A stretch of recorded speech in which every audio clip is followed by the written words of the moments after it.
So in this video, we will see a simple tweak using which you can improve loading time of your application. Most of the industry projects use this lodash library, which is the most popular utility library with many functions, which makes coding a lot easy.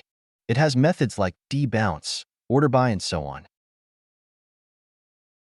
It's a very popular library, as you can see from the weekly downloads count.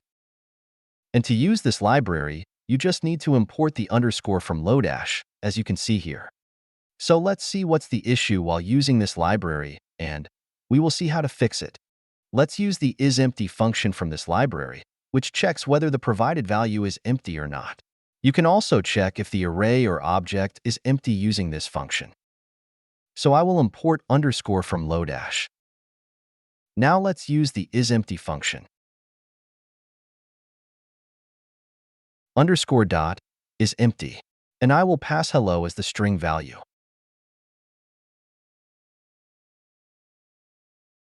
This will print false as the result because the provided string hello is not empty.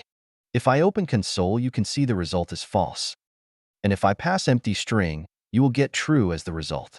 As you can see here, this works, but there is an issue with how we're using this library. Here we're directly importing everything from lodash. So if I open Network tab and click on this All button, and if I search for lodash, you can see the file size of loaded lodash library. It's 224 KB. So we're just using single function, but we have imported 224 KB extra content. So the total application content size, you can see, is 1.7 MB. So we can avoid this loading of entire library to reduce application bundle size. So if you see the sample code, you can see there is another way of importing. We can import only the functions which we're using. So instead of importing underscore, we can import isEmpty function from lodash/isEmpty. And now we can directly call the isEmpty function. So just to recall, previously there was 224 KB of loaded content. Now I will save this file. And if I refresh the page, you can see it's just 20 KB instead of 224 KB, which is a lot of difference. And the total content loaded is 1.5 MB instead of previous 1.6 MB, which is 100 KB less.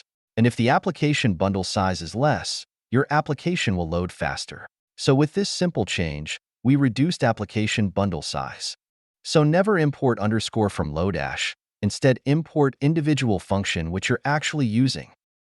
Also, as you add more external packages, your application bundle size will increase. So let's say I want to work with date and time. So I will use Moment.js library, which is a very heavy library in terms of file size. So I will use format function from Moment library to print the date in formatted way.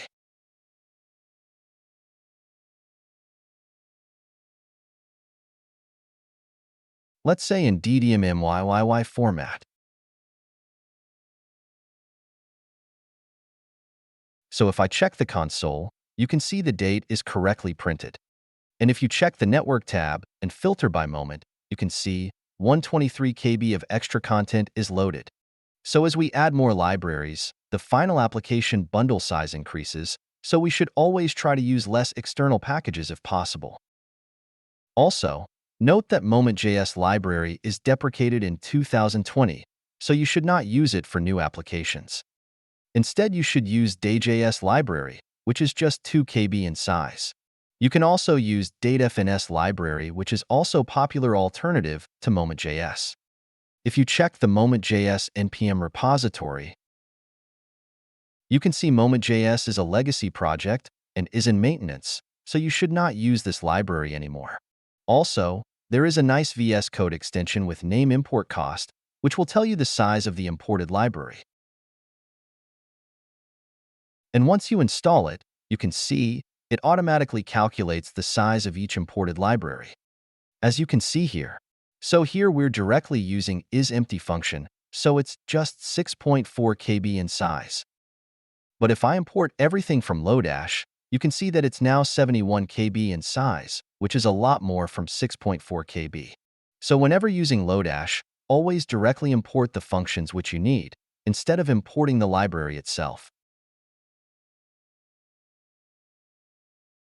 So that's it for this video. If you want to learn about the most useful methods from the Lodash library, check out my article link in the description.